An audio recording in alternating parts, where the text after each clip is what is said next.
uma biografia da alma de um homem comum. Podia ser assim que nós definiríamos a obra Angústia, de Graciliano Ramos.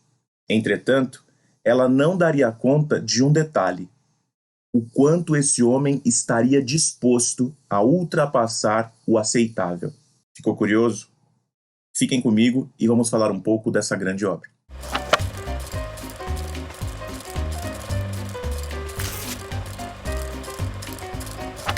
A segunda geração modernista, também conhecida como Geração de 30, é um momento de destaque na nossa literatura contemporânea.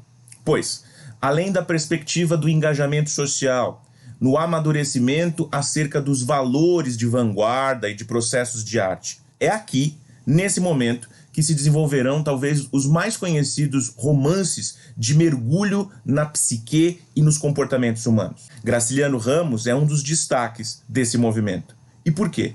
Pois textos como Vidas Secas, textos como São Bernardo e, é claro, Angústia, vão fazer esta análise profunda do comportamento dos sujeitos e, é claro, uma denúncia que vai demonstrar a nós, leitores e leitoras, como e de que maneira se comportam indivíduos no seu limiar, no seu limite. Isso dá conta do contexto da obra.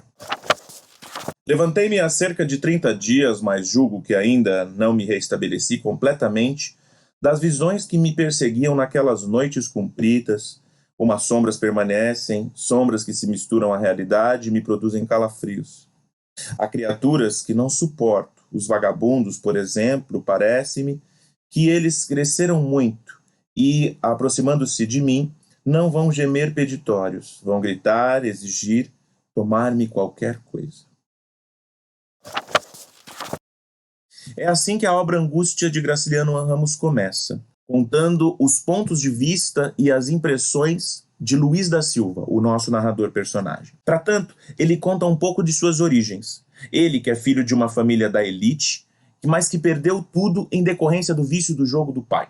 Ele, com seus interesses, suas vontades, gostaria de ser escritor, mas o que consegue é escrever alguns poemas para o jornal e alguns serviços em repartições públicas e a redação de alguns discursos para políticos do interior. Esses serviços não o sustentam, de fato, ele chega a praticamente completa miséria, até que ele encontra um serviço um pouco melhor, mas ainda muito aquém da, de fato, qualidade de vida que ele poderia ter, e ele consegue alugar um pequeno quarto.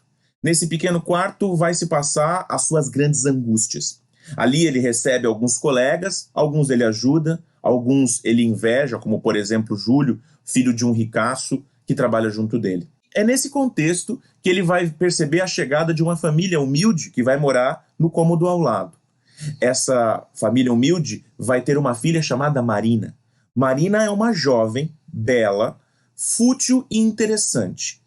Ele se interessa por ela de maneira imediata e ela, de alguma forma, corresponde. Entretanto, nós não sabemos o nível desse relacionamento, pois o personagem narrador comenta coisas um tanto quanto estranhas, díspares. Ele chega a pedir a ela em casamento, mas ela nem diz não, nem diz sim. Entretanto, ele começa a investir dinheiro, comprando, por exemplo, dando dinheiro para que ela compre um enxoval, para que ela compre as coisas para casa. E ela não compra enxoval nenhum. Ela aceita o dinheiro, entretanto ela compra roupas e coisas para si. E isso vai fazendo com que ele mergulhe numa dinâmica de dívida e completa loucura. Eles brigam, discutem, mas ele continua no mesmo processo.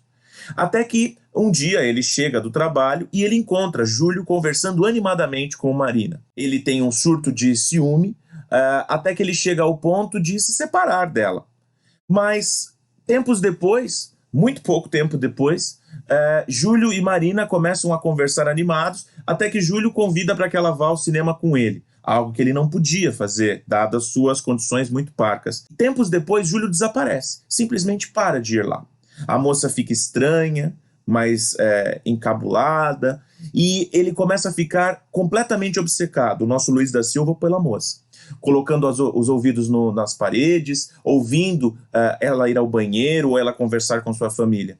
e ele descobre que ela está grávida, que Júlio já está interessado por outras mulheres e a abandonou, e que ela cogita a possibilidade de fazer um aborto. Tomado pelo completo desespero e o ódio, ele pega uma corda, um pedaço de corda, que ele havia ganhado de um dos conhecidos que vinham à sua casa, encontra Júlio, ele mata Júlio enforcado e depois ele pendura de tal forma em que Júlio parecesse que tivesse cometido um suicídio.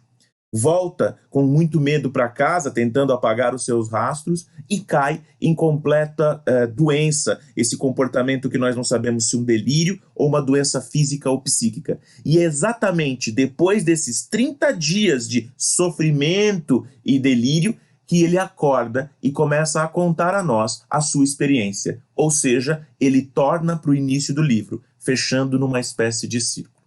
É isso. Pensar na estrutura do livro Angústia é pensar em alguns aspectos importantes. Um dos primeiros é a questão do foco narrativo, ou seja, do narrador. Nós temos aqui um narrador em primeira pessoa, um narrador-personagem, que é o centro da ação, Luiz da Silva, que não pode ser alguém que você confia de maneira direta, afinal de contas ele é um narrador em primeira pessoa. Ele vai elencar os fatos que são interessantes para aquilo que ele conta.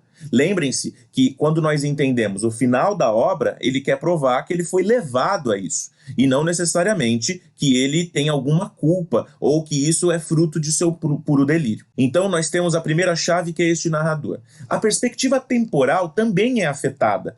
Nós temos ali um tempo presente, falamos do entorno dos anos 30, ou seja, o contemporâneo ao próprio momento que foi escrito.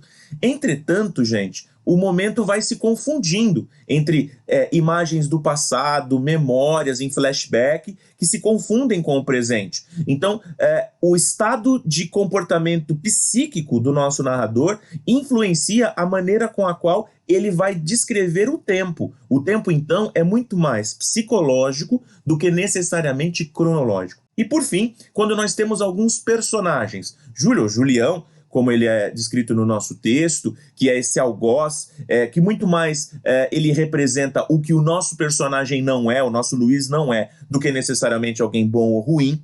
E Marina, que talvez seja o ponto de virada. Nós não sabemos necessariamente, porque nós temos essa limitação do narrador, se ela tem efetiva culpa ou se, na verdade, é fruto de um delírio constante desse indivíduo angustiado. Isso dá conta deste norte para que nós compreendamos angústia. Escrita de forma a uma justificativa, ou talvez uma tentativa de fuga do remorso de matar alguém, o livro Angústia, ele é uma espécie de síntese deste homem completamente perdido que cruza a linha do aceitável para matar em torno do seu ciúme e do seu ódio. Luiz da Silva é retratado a partir de seu próprio ponto de vista. Então, nós não temos aqui um relato efetivamente confiável dos fatos, mas nós temos um relato pessoal dos fatos.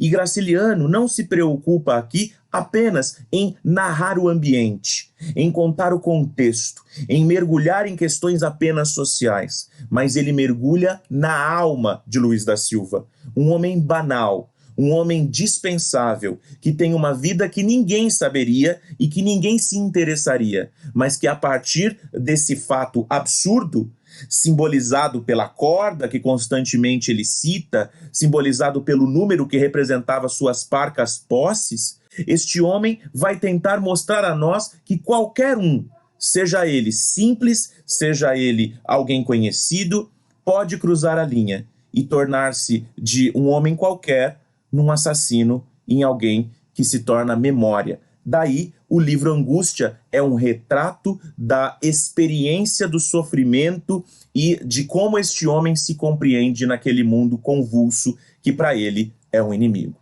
É isso. Então, pessoal, gostou do nosso material? Quer conhecer mais? Faz assim. Se inscreva no nosso canal, acesse o nosso blog e nos siga nas redes sociais. Abraço. Estude.